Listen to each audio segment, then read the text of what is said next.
Monopólios, oligopólios e cartéis são arranjos de empresas altamente prejudiciais aos consumidores e à população em geral. Os malvados empresários se reúnem para cobrar preços altos e forçar serviços ruins para os consumidores. Sem o governo, quem vai nos proteger desses empresários malvadões?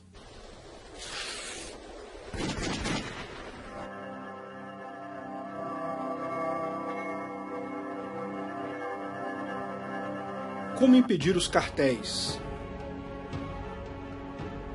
Quando só uma empresa presta um serviço ou vende um produto em um determinado mercado, isso é monopólio. Quando é um grupo pequeno de empresas só que vende um determinado produto ou presta determinado serviço em um mercado, isso é o oligopólio. Já a definição de cartel é mais objetiva. Um grupo de empresas se reúne para combinar preços e estratégias de forma a aumentar seus lucros. No final das contas, se você acredita que o livre mercado é a forma mais eficiente para a sociedade se organizar, é evidente que monopólios, oligopólios e cartéis são sempre ruins, pois isso limita o mercado, impede a competição, certo? Bom, nem sempre. Há duas situações em que monopólios e oligopólios surgem.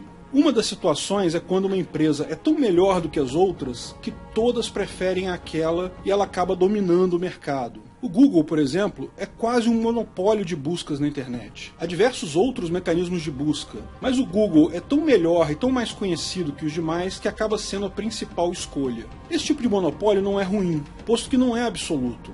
Veja, no início dos anos 2000, o Yahoo era o monopolista de buscas. Era o site que todo mundo usava para buscar coisas. Mas aí surgiu o Google, e o Google era melhor, e acabou roubando o posto do Yahoo.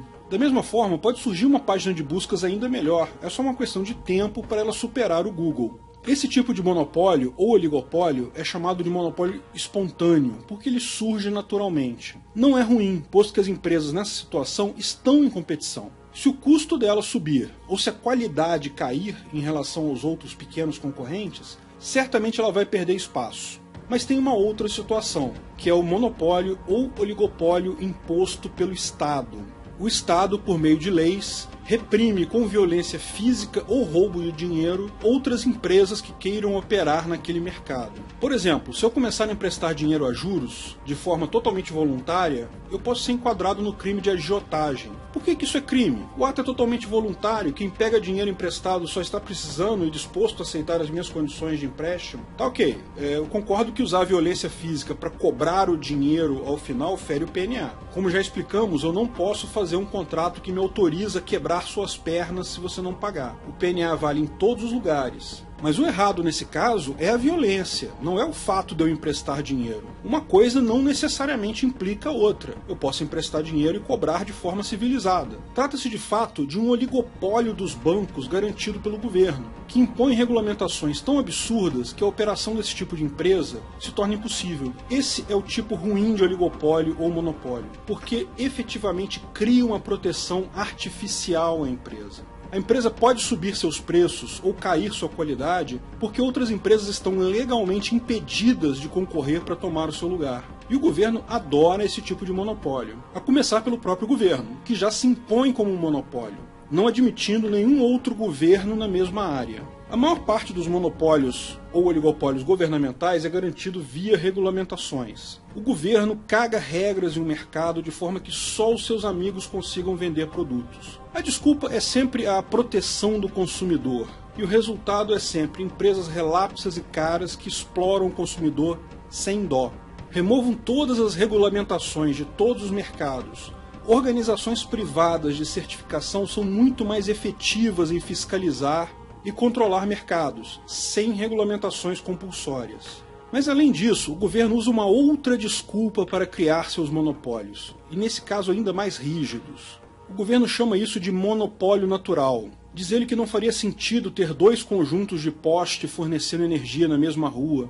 Isso seria economicamente ineficiente. O erro nessa visão é que o mercado é a melhor forma de limitar empresas ineficientes. Deixa o mercado aberto. Quem quiser construir postes na rua, deixa construir. Quantas empresas houver para fornecer energia elétrica, melhor. Se for economicamente inviável, empresas vão falir, mas com o mercado fechado você impede soluções alternativas. Veja, além de duplicar redes, as empresas podem adotar outras medidas, como alugar redes uma da outra, fornecer energia de uma forma alternativa. Não existe absolutamente nenhum monopólio natural, nenhuma justificativa para isso. O que existe é o governo protegendo indústrias amigas usando uma desculpa esfarrapada. Mas e o monopólio de recursos? E se uma empresa comprar todas as minas de um determinado metal no mundo? Sei lá, todas as minas de nióbio.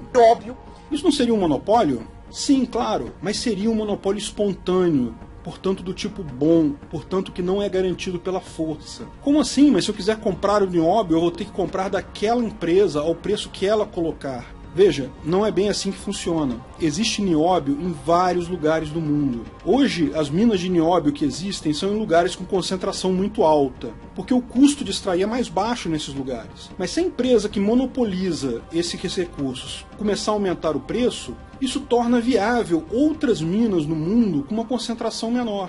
O mercado continua atuando nesse caso. Quer um outro exemplo interessante? A De Beer, monopolista de diamantes. E no mundo todo ela tem uma quantidade enorme de minas de diamante. No auge da empresa, ela chegou a ter 60% do mercado de diamantes do mundo. Todo o marketing de diamantes como uma coisa romântica, como símbolo de noivado e compromisso, foi criado pelo marketing dessa empresa. Mas é ilusão achar que o preço dos diamantes é forçado para cima pela De Beer, porque se fosse isso, e os outros 40% do mercado?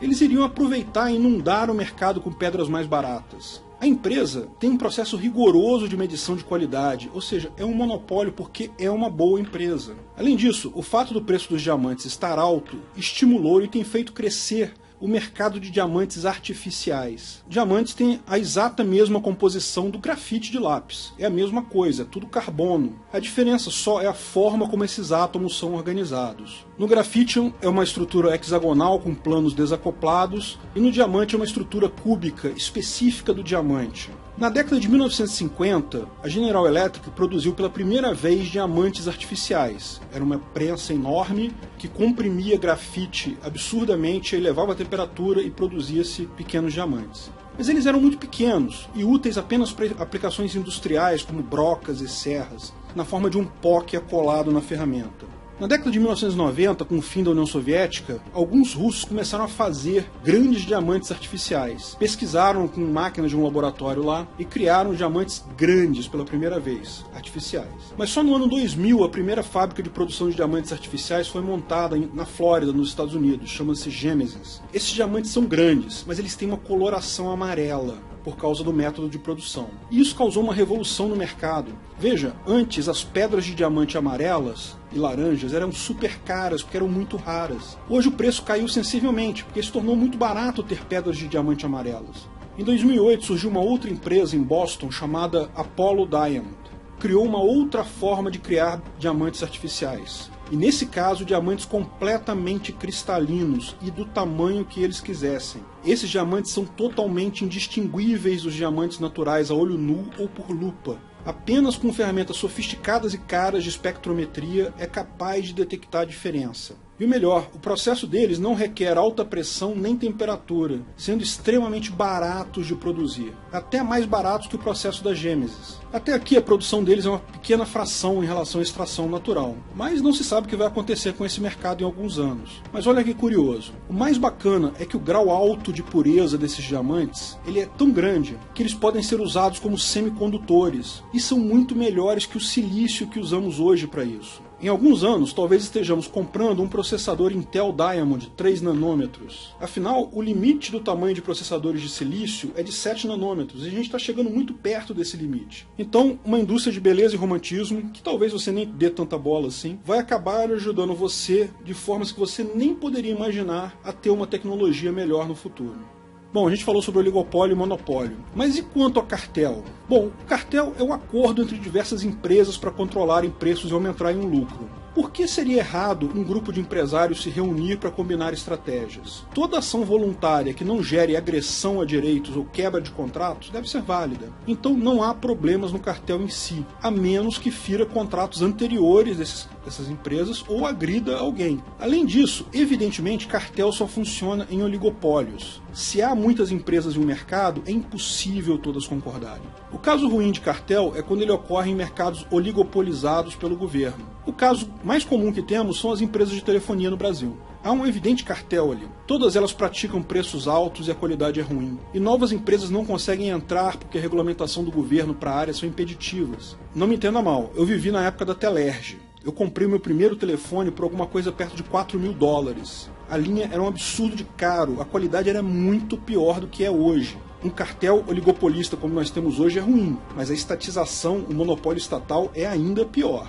Vamos ver alguns outros termos para a gente deixar claro nesse nosso esquema. O trust é quando as empresas da área compram competidoras para manter um monopólio ou um oligopólio. A GVT começou a se destacar e foi comprada pela Vivo. Isso ocorre no monopólio estatal porque a entrada de novas empresas na área é lenta e rara. As regulamentações e custos são altos. No monopólio espontâneo, tantas empresas poderiam entrar que seria impossível praticar trust para manter o oligopólio. É evidente que uma empresa oligopolista tem um custo ao adquirir outra, e só vai recuperar esse dinheiro com um lucro mais adiante. Se todo dia surge uma nova empresa, ela tem que comprar uma empresa todo dia, ela nunca vai poder recuperar esse investimento. Um outro termo que surge é o dumping, que é uma coisa equivalente ao trust, só que ataca de uma forma diferente. Vamos imaginar que o dono da GVT não quisesse vender sua empresa para Vivo. O cartel oligopolista poderia, durante um tempo, jogar os preços dos serviços lá no chão, de forma que a GVT perderia clientes e iria à falência. Novamente, isso só é possível em mercados com a barreira de entrada alta. Se não há regulamentações, haveria empresas entrando o tempo todo. Fica impossível o clubinho baixar o preço sempre, senão eles vão à falência. O problema dos cartéis é daqueles tipos de problema conhecidos em que o governo quebra suas pernas e depois te dá muletas. O governo é o único culpado pela existência de cartéis. E depois fica criando mecanismos paliativos para dizer que combate os cartéis, que ele que protege você dos cartéis. Esqueça o que o seu professor keynesiano te ensinou na faculdade. Sem governo, não há necessidade de combate aos cartéis.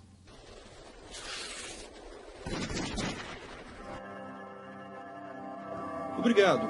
Se você gostou do vídeo, curta e compartilhe à vontade. Divulgue sempre que puder o libertarianismo. Não se esqueça de se inscrever no canal para mais novidades. Se tiver dúvidas, sugestões ou críticas, deixe no comentário. Se quiser ajudar financeiramente, veja meu link no Patreon abaixo.